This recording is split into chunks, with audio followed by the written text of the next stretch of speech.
የተወደዳችሁ በመላ ዓለም የምትገኙ የፈታ ሚዲያ አድማጭ ተመልካቾች ትኩስ የባህር ማዶ መረጃዎችን ይዘን ቀርበናል።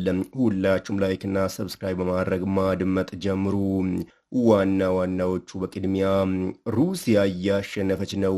ዜሌንስኪ ጦርነቱ ካበቃ በኋላ ስልጣን ለመልቀቅ መዘጋጀቱን ገልጸዋል። ፑቲን ኔቶን በተዋጊ ጀቶች አናወጡት።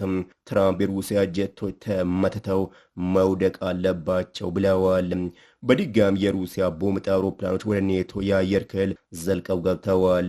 የሩሲያ ከፍተኛ ዲፕሎማት ኔቶና የአውሮፓ ህብረት ዩክሬን ተጠቅመው ሀገራቸው ላይ እውነተኛ ጦርነት ማወጃቸውን ገልጸዋል። በሌላ በኩል ዶናልድ ትራምፕ የሩሲያ ተዋጊ ጀቶች በኔቶ ተመትተው መውደቅ አለባቸው ማለት ተናግረዋል። የአሜሪካው ፕሬዝዳንት ዶናልድ ትራምፕ በሞስኮ ላይ ጠንከር ያለ አቋም ከያዙ ከሁለት ቀናት በኋላ የዩክሬን አቅምን በማድረቅ የኔቶ አጋሮች ወደ አየር ክልላቸው የሚገቡትን የሩሲያ ጀቶች መትተው መጣል አለባቸው ብለዋል። ይህ በእንዲህ ያለ ሩሲያ ሁለት የጀርመን ወታደር ሳተላይቶችን እየተከታተለች ነው ሲሉ የመከላከያ ሚኒስትሩ ገልጸዋል። የጀርመን መከላከያ ሚኒስትር ቦሪስ ፒስቶሪየስ ሩሲያ በጀርመን ጦር ኃይሎች የሚንቀሳቀሱ ሁለት የኢንቴል ሳተላይቶች በንቃት እየተከታተለች መሆኑን ገልጸዋል። እነዚህን ኃይሎችን መረጃዎችን በዝርዝር የምትሰሙ ይሆናል። ሩሲያ በዛሬው ዕለት የአውሮፓ ህብረትና ኔቶ ጦርነት አውጀውብኛል ብላለች። የሩሲያ ጦር መሪ ሀገራቸው ለየትኛው ማስፈራሪያ አትበገርም በማለት የነካት የትኛውንም አካል አትታገስም ብለዋል። አክለውም የአውሮፓ ህብረትና ኔቶ ዩክሬን ሰበብ በማድረግ በሩሲያ ጦርነት አውጀዋል በማለት ተናግረዋል። ኢስቶኒያ ሩሲያ 3 ተዋጊ ጀቶችን ወደ አየር ክልሏ እንደላከች ገልጻለች። ይህን ተከትሎ በአውሮፓ ምስራቃዊ ዳርቻ ውጥረት ነግሷል። ሌላው ግልጽ ምሳሌ በዩክሬን ውስጥ በምዕራቡ ዓለም የተቀሰቀሰው ቀውስ ነው ብለዋል ላቭሮቭ። በዚህም ኔቶና የአውሮፓ ህብረት በሩሲያ ላይ እውነተኛ ጦርነት አውጃሉ ማለት በቀጥለው በዩክሬን ግጭት ውስጥም ቀጥተኛ ተሳታፊ አላቸው ሲሉ የሩሲያ የውጭ ጉዳይ ሰርጌይ ላቭሮቭ ገልጸዋል ሲል አርቲ ዘግቧል። ከሁለት አስርት ዓመታት በላይ በውጭ ጉዳይ ሚኒስትርነት የቆዩት ላቭሮቭ ከዚህ ቀደም ተመሳሳይ አስተያየቶችንም ሰጥተዋል። ነገር ግን በተባበሩት መንግስታት ድርጅት ስብሰባ ላይ እና በጂ20 የውጭ ጉዳይ ሚኒስትሮች ፊት ለፊት ያሳለፉት መልእክት የወቅቱን ከባድነት አጉልቶ አሳይተዋል። በዚህ ሳምንት መጀመሪያ ላይ የተሰጠውን የትራምፕን አስተያየት አልጠቀሱም። ይልቁንም የሩሲያን አቋም በመድገም የዩክሬን ጦርነት የተቀሰቀሰው በምዕራቡ ዓለም ድርጊት መሆኑን ገልጸዋል። ይህም የሞስኮ ጦር በየካቲት 2022 ሙሉ ወረራ እንዲጀምር ምክንያት ሆነዋል። የብሪታንያ የውጭ ጉዳይ ሚኒስትር ኢቬት ኩፐር ላቭሮቭ ንግግራቸውን ሲጀምሩ ለቀው እንዲወጡ ጠይቀው ሩሲያ በዩክሬን ላይ የጀመረችውን ያለ ምክንያት የጥቃት ጦርነት አውግዘዋል ሲል ሮይተር ዘግቧል። ምንም ያህል የውሸት ምናባዊ የዓለም መዛባት፣ የተሳሳቱ መረጃዎችና ከሩሲያ ተወካይ ስለ ጦርነቱ መንስኤዎች በሚል የተለቀቁት ፕሮፓጋንዳዎች ማንንም አያሳምኑም ብለዋል። የሩሲያ ኃይሎች 20% የሚሆነውን የዩክሬን ግዛት መቆጣጠራቸውንም ሮይተር ዘግቧል። ጦርነቱ ከሙሉ ወረራው ከ3 ዓመት ተኩል በኋላ በሀገሪቱ ምስራቃዊ ክፍል ተባብሷል። በተመሳሳይ መረጃ የአውሮፓ የውጭ ጉዳይ ፖሊሲ ኃላፊ ካጃ ካላስ የዓለም ሀያላን መንግስታት በክሬምሊን ላይ ዓለም አቀፍ ጫና እንዲያደርጉ ጠይቀዋል። ሩሲያ ዩክሬን የመግዛት ዓላማ መቀየሩን የሚያሳዩ ምልክቶች የሉም ሲሉ ገልጸዋል።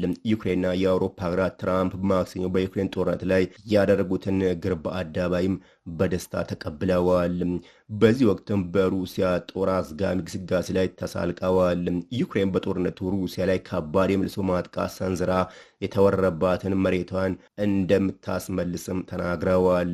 ትራምፕ ለአውሮፓና ለዩክሬን የተቀናጀ ቅስቀሳ ቢያደርጉም በሩሲያ ላይ ከባድ አዲስ ማዕቀብ አልጣሉም። ይልቁንም ከህንድ በሚመጡ ምርቶች ላይ ታሪፍ ጥለዋል።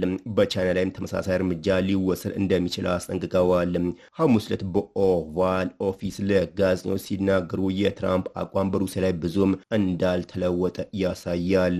በፕሬዝደንት ቭላዲሚር ፑቲን ድርጊት የተበሳጩ ሲሆን ሞስኮ በዩክሬን ጦር ጥሩ እንቅስቃሴ እያደረገች መሆኑን ገልጸዋል።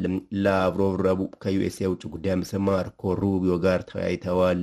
ቅዳሜ በዩኤን ጠቅላላ ጉባኤ ንግግርም ያደርጋሉ ተብሎ ይጠበቃል።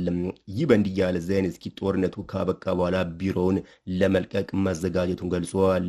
የዩክሬኑ ፕሬዝደንት ቮሎዲሚር ዜሌንስኪ ከሩሲያ ጋር ያለው ጦርነት ሲያበቃ ከስልጣን ለመልቀቅና ምርጫ ለማካሄድ መዘጋጀታቸውን መናገሩን ፎክስ ኒውስ ዘግቧል። ዜሌንስኪ ቅድሚያ የሚሰጠው ነገር ሰላምን ማስፈን እንደሆነ አጽንኦት ሰጥተዋል። ዜሌንስኪ በዩክሬን ህገ መንግስት ሀገሪቱ በወታደር ህግ ስር እያለች ምርጫ ማድረግ እየተከለከለ መሆኑን አስታውቀዋል። በሌላ መረጃ ሩሲያ 2 የጀርመን ወታደር ሳተላይቶችን እየተካተለች መሆኑን የመከላከያ ሚኒስትሩ ገልጸዋል። የጀርመን መከላከያ ሚኒስትር ቦሪስ ፒስቶሪየስ ሩሲያ በጀርመን ጦር ኃይሎች የሚንቀሳቀሱ 2 የኢንቴል ሳተላይቶችን በንቃት በመከታተል ላይ መሆኗን ገልጸዋል። ፒስቶሪየስ በሚቀጥሉት 5 ዓመታት ውስጥ በጀርመን የጠፈር መርሃ ግብሮች ላይ አዲስ 35 ቢሊዮን ዩሮ ወይንም የ41 ቢሊዮን ዶላር ኢንቨስትመንት ይፋ ሲያደርጉ ነው ይህንን ያሉት ተብሏል። ሩሲያና ቻይናን በመጥቀስ ሁለቱም የጀርመን ሳተላይቶች መጨናነቅን ማየትን ወይንም ማደናቀፍን ጨምሮ የጠፈር ጦርነት የማድረግ አቅም እንዳላቸውም በመናገር አስጠንቅቀዋል። የጀርመን ሳተላይቶች በጠፈር ላይ ስትራቴጂካዊ ቦታዎችን እንዳረጋገጡም ገልጸዋል። በሌላ በኩል የአሜሪካ ተዋጊ ጀቶች የሩሲያ ጦር አውሮፕላኖችን በአላስካ አቅራቢያ አባረዋል። የአሜሪካ ተዋጊ ጀቶች ረቡዕ ዕለት በአላስካ የባህር ዳርቻ ላይ 4 የሩሲያ የጦር አውሮፕላኖችን ለመጥለፍ መንቀሳቀሳቸውን ዘሂል ዘግበዋል። የሰሜን አሜሪካ የኤሮስፔስ መከላከያ ኮማንድ NORAD 4 የሩሲያ ወታደር ጀቶች ወደ አሜሪካ የአየር ክልል ሲጠጉ ማግኘቱን ገልጸዋል። ይህን ተከትሎ ጀቶች ወደ አሜሪካ የአየር ክልል እንዳይገቡ መከላከሉን በቁጥጥር ስር ማዋሉን ሐሙስ ዕለት ገልጸዋል። ወደ አላስካ የበረሩት 2 ቱ-95 ቦምብ አውሮፕላኖችና ሱ-35 ተዋጊ ጀቶች መሆናቸውም ተገልጸዋል። በሌላ መረጃ ትራምፕ በዛሬው ዕለት ቱርክ በኤፍ-35 ስምምነት ላይ የሩሲያ ዘይት መግዛቷን እንድታቆም አሳስበዋል። የአሜሪካው ፕሬዝዳንት ዶናልድ ትራምፕ ቱርክ የሩሲያ ዘይት መግዛቷን እንድታቆም አሳስበዋል ሲል ሮይተርስ ዘግቧል። በምትኩ አሜሪካ በቱርክ ላይ ጣለችውን ማዕቀብ እንደምታነሳና አንካራ ኤፍ-35 ተዋጊ ጀቶች እንድትገዛ እንደሚፈቀድላት መናገራቸውን ቢቢሲ ዘግቧል። ቱርክ ከዚህ ቀደም የሩሲያ ኤስ-400 ሚሳይል መከላከያ ዘዴን ከገዛች በኋላ ኤፍ-35 ለመግዛት የተስማማችበት ውል ተቋርጧል።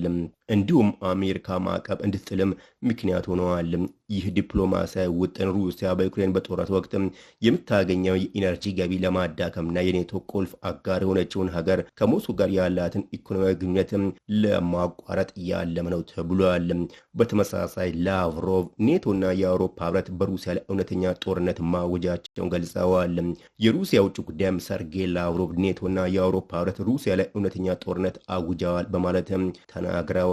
በቀጠለው ግጭት ውስጥ ቀጥተኛ ተሳታፊ ናቸው ሲሉም ከሰዋል።